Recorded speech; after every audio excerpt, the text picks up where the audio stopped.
시청자 여러분 안녕하십니까. 12월 26일 JTBC 아침엔을 시작합니다. 먼저 오늘 아침 주요 뉴스입니다. 특검이 윤석열 전 대통령의 체포 방해 혐의에 대해 구형을 합니다. 여러 혐의 가운데 첫 번째 구형입니다. 징역 10년 이상을 구형할 가능성이 큰데 선고는 다음 달 16일 내려집니다. 쿠팡이 개인정보 유출 사건의 자체 조사 결과를 발표했습니다. 유출된 계정은 3,000개에 불과하고 제3자 유출은 없다고 밝혔습니다. 정부는 일방적인 발표일 뿐이라고 일축했고 대통령실은 성탄절에도 긴급회의를 열며 대응에 나섰습니다. 레오 14세 교황이 첫 성탄 메시지에서 러시아와 우크라이나의 대화를 촉구했습니다. 하지만 성탄절에도 우크라이나의 공격이 이어졌고 젤렌스키 대통령의 발언에 러시아는 강하게 반발했습니다.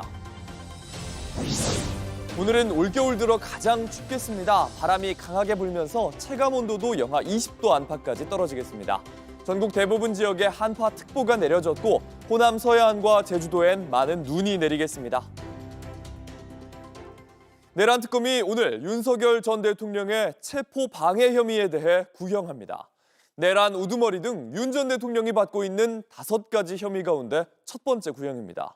엄정 대응을 강조해온 만큼 징역 10년 이상을 구형할 가능성이 큽니다. 이세연 기자입니다. 오늘 윤석열 전 대통령의 체포방해 혐의에 대한 결심 공판이 열립니다. 비상계엄 선포와 관련해 윤 전 대통령이 받고 있는 재판 가운데 첫 구형입니다. 특검이 엄정 대응 기조를 강조해온 만큼 징역 10년 이상을 구형할 것으로 전망됩니다. 윤 전 대통령은 줄곧 체포방해 혐의를 부인해왔습니다. 하지만 재판에서 경호처 간부들은 체포를 앞두고 이뤄진 위력 순찰과 무기 노출이 대통령 지시에 따른 것이라고 잇따라 증언했습니다. 윤 전 대통령은 내란 재판에 대한 판단이 나오지 않았다며 선고 일정 자체가 부당하다고도 주장해왔습니다. 이거는 명백한 불이타가 되기 때문에 이거는 좀 재고를 한번 해주시는 것이.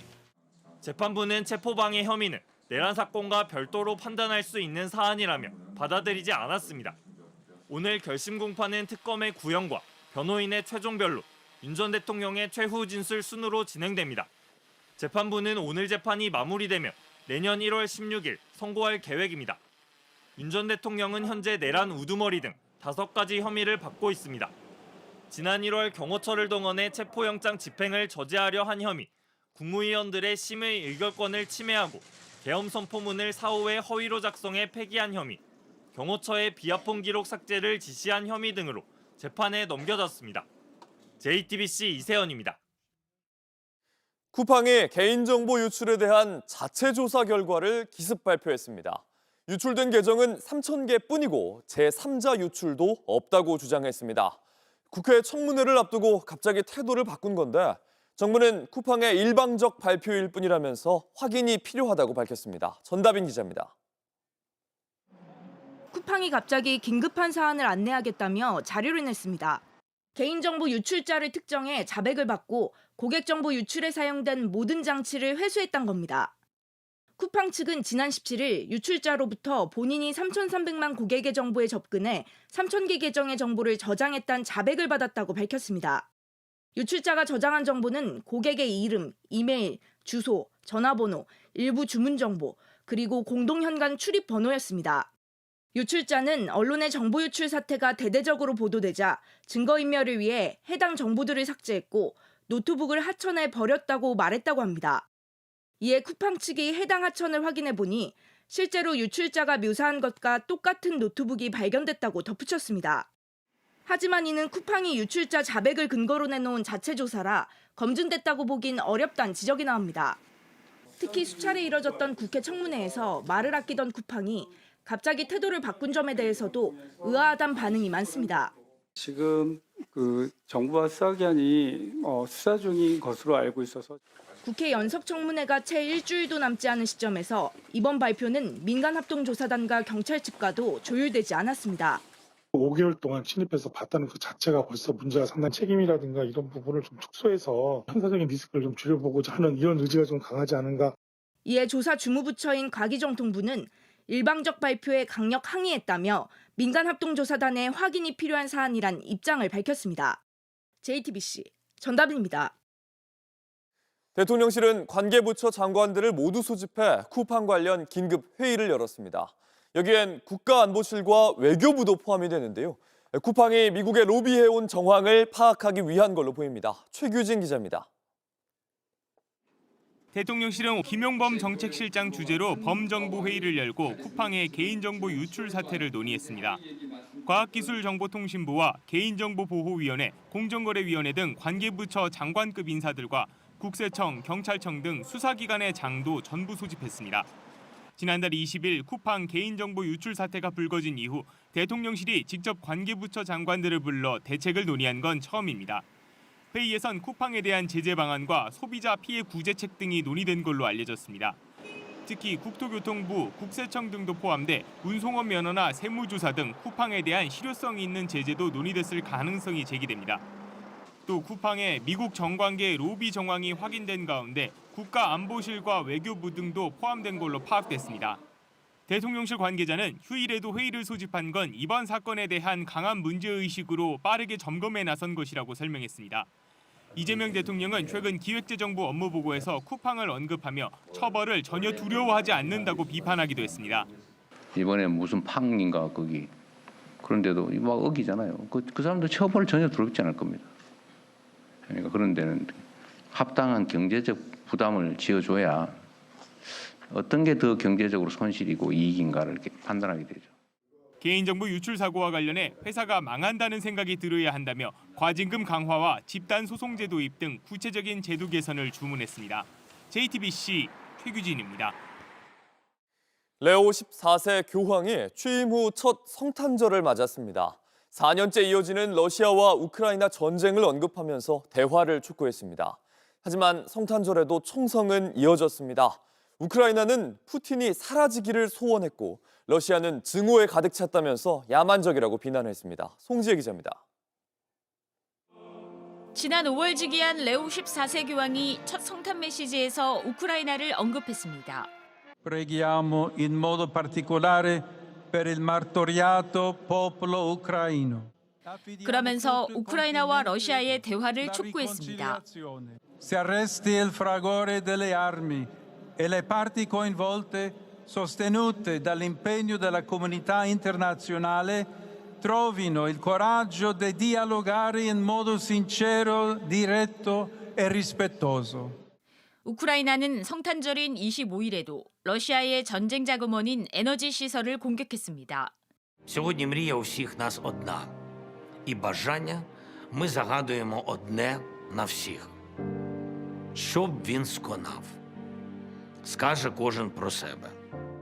그가 소멸하길이라는 표현을 두고 푸틴 대통령의 사망을 기원한 것이라는 분석이 나왔습니다. 러시아는 즉각 발끈했습니다. 드미트리 페스코프 크렘린궁 대변인은 해당 발언에 대해 야만적이고 증오에 가득 차 있었다고 비판했습니다. 이어 젤렌스키 대통령이 불안정한 사람으로 보였다며 정치적, 외교적 수단으로 적절한 결정을 내릴 능력이 있는지 의문이라고 지적했습니다. JTBC 송재입니다. 올해 가장 혹독한 추위가 찾아왔습니다. 현재 수도권의 체감 온도는 영하 20도 안팎까지 떨어졌고 올겨울 처음으로 한파 경보가 내려졌습니다. 호남, 서해안과 제주도에서는 많은 눈도 이어지겠습니다. 이재승 기자입니다. 오늘 아침 강원도 대관령 수은주가 영하 16도 아래로 떨어졌습니다.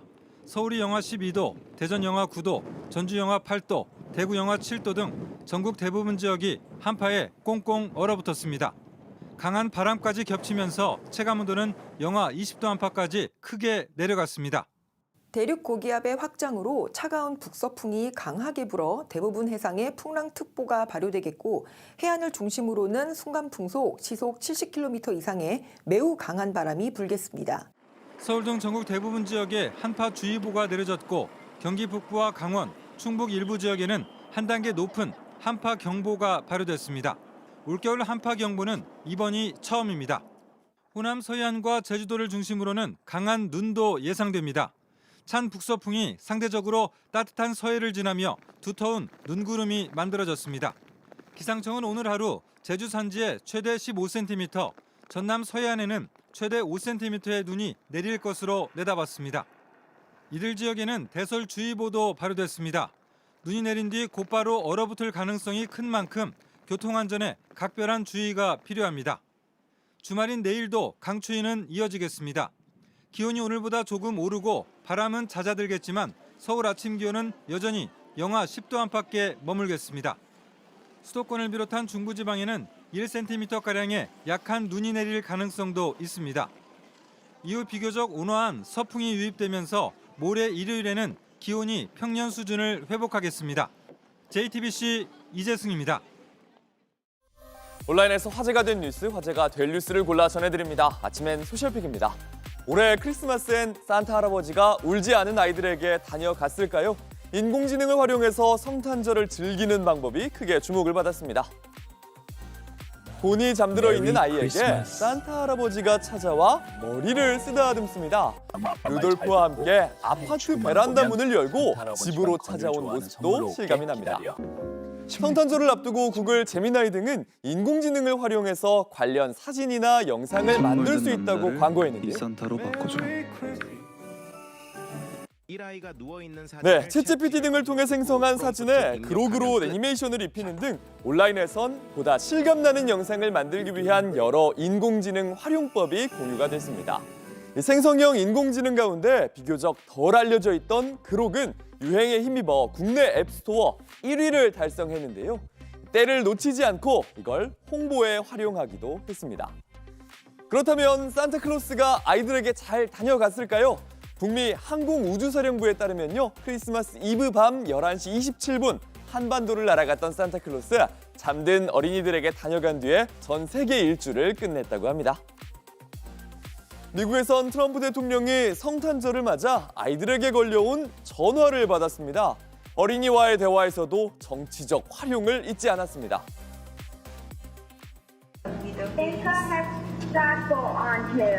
We want to make sure that Santa is being good. Santa is a very good person. We want to make sure that he's not infiltrated, that we're not infiltrating into our country a bad Santa. 현지 시간 24일 도널드 트럼프 대통령 부부는 미국 곳곳에 있는 어린이들의 전화를 받는 크리스마스 연례 행사를 했습니다.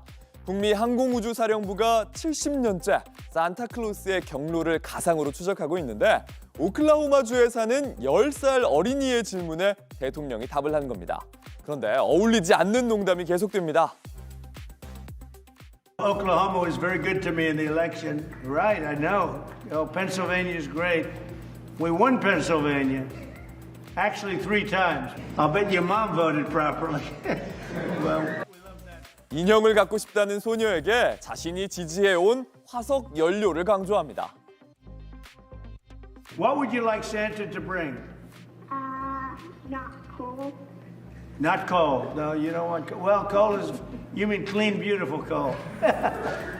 트럼프는 하루 종일 이것만 할 수도 있다면서 즐거워했는데 집권 1기 당시엔 아직도 산타를 믿느냐 이런 질문을 해 동심을 파괴했단 말을 듣기도 했습니다. 이후 트럼프 대통령 우리나라를 파괴하려 했지만 실패하고 있는 급진좌파 쓰레기들을 포함해 모두에게 메리 크리스마스 이런 성탄 인사를 전했습니다. 전두환의 손자 전우원 씨가 가족 사진들을 소셜미디어에 공개했습니다. 최근 웹툰으로 어린 시절을 묘사한 데에 이어 반성과 감사도 언급했습니다. 어젯밤 전우원 씨가 자신의 인스타그램에 올린 사진입니다. 전두환 씨와 함께 한복을 입은 모습 등 어린 시절이 엿보이는데요. 2005년 전 씨가 쓴 걸로 보이는 서예에는 효도, 인내, 믿음 등을 의미하는 한자가 쓰였는데 오른쪽엔 위 전우원, 전우원을 위해 이렇게 적혀 있습니다. 차라리 태어나지 말걸 이런 말과 함께 어린 시절의 동영상을 올리기도 했습니다. 2023년 전우원 씨는 광주를 찾아서 5.18 피해자와 유족에게 사과의 뜻을 밝혔는데요. 젊지만 건강도 챙기고 우리 어머니들도 꼭 도와줄 것이니까 그렇게. 5.18 당시 광주의 사진들과 함께 다시 유족들과 만났던 사진들도 함께 올리면서 저 같은 벌레를 사랑으로 받아주셔서 진심으로 감사드린다고 썼습니다. 또한 자신을 몽글이로 표현해 가족사를 그렸던 웹툰도 공개를 이어갔습니다.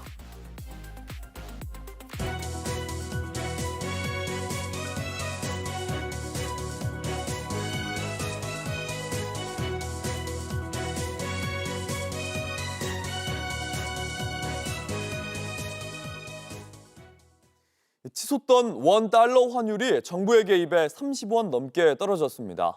그런데 어차피 다시 오를 거라고 예상한 건지 원화를 달러로 바꾸려는 사람들이 은행으로 몰렸습니다. 은행에선 $100 지폐가 동나는 일도 벌어졌습니다. 이상화 기자입니다. 서울 강남의 한 은행 지점은 $100 지폐가 떨어졌다는 안내문을 붙였습니다. 정부 개입으로 환율이 1,480원에서 1,440원대까지 떨어지자 벌어진 일입니다. 본점에 달러 지폐를 요청하는 시기를 놓쳐 일시적으로 달러가 소진된 것이라는 은행 측의 설명에도 달러를 사두려는 이들이 몰린 게 아니냐는 분석이 나옵니다. 한 번에 환율이 30원 넘게 빠지자 다시 오르면 차익을 낼 수 있다고 판단한 이들이 적지 않았다는 겁니다. 개인 투자자 사이에선 환율이 다시 오르기 전에 해외 투자를 늘려야겠다는 분위기도 있습니다. 환율이 내려가면 해외 투자하기가 좀 더 편한 느낌이 있긴 있죠. 좀 더 늘릴 생각도 있고요. 국내도 같이 늘리고 있고요. 전문가들은 중장기적으로 환율을 안정시킬 수 있다는 신뢰를 줄 수 있는 메시지와 대책이 필요하다고 지적합니다. 연말까지는 효과가 있을 수도 있다라고 생각을 해요. 근데 중요한 게 이게 내년까지 중장기적으로 효과가 있을 수가 있겠느냐, 이게 중요할 것 같은데 그렇게 오래 효과가 있을 것 같지는 않아요. 한국은행은 내년 통화신용정책 운용 방안을 내놓으며 국내 외환 부문의 경계감이 높아져 있는 만큼 과도한 쏠림 현상에 대해서는 시장 안정화 조치를 적극 시행하겠다고 밝혔습니다. JTBC 이상화입니다. 최근 수능이 끝난 수험생을 대상으로 필러 시술 행사를 하는 성형외과가 많습니다. 그런데 이 필러 시술 안전성이 검증되지 않아서 원칙적으로 미성년자에게는 할 수가 없습니다. 최연수 기자입니다. 서울의 한 성형외과, 수험생들을 대상으로 한 필러 광고입니다. 성형수술을 하면 필러 시술을 서비스로 해준다는 곳도 있습니다. 피부와 비슷한 성분을 주사로 채워 넣는 필러는 비교적 손쉬운 시술로 꼽히면서 청소년들 사이에서도 인기를 끌고 있습니다. 저는 수능 끝나면은 코부터 뜯어붙이고 지방 흡입도 좀 할 계획입니다. 그래도 수험생 이벤트를 하면 더 관심이 아무래도 생길 수밖에 없을 것 같긴 해요. 병원에 문의해보니 부모 동행 여부조차 제각각입니다. 수험표랑 신분증이랑 미성년자용 부모님 동행하시거나 못 오시면은 전화로 확인 받으셔야 돼요. 동행 못 하실 경우 저희한테 카카오톡 플러스 친구로 카톡 주시면 저희가 동의서 양식 보내드리고 있어요. 하지만 식약처 가이드라인은 필러 시술 대상을 성인으로 한정하고 미성년자에 대한 사용 금지 문구를 주의사항에 기재하도록 했습니다. 다양한 필러 성분에 대한 임상시험은 성인을 대상으로만 이루어졌기 때문입니다. 하지만 권고 조치 수준이라 병의원에서 의사가 시술하더라도 제재할 수는 없습니다. 전문가들은 부작용 가능성을 우려합니다. 그래도 이 제품을 주사하는 데 있어서의 위험성은 충분히 갖고 있는 제품들이거든요. 뭐 실명이라든지 뭐 피부 괴사라든지 그런 것들 충분히 나타날 수 있는 거고 쉽게 접근해서 미성년자한테 이렇게 주사하는 것도 그것도 경계해야 된다. 접근이 쉽다는 이유로 무분별한 시술이 빈번해진 만큼 의료 광고에서부터 부작용에 대한 명확한 고지가 필요해 보입니다. JTBC 최연수입니다.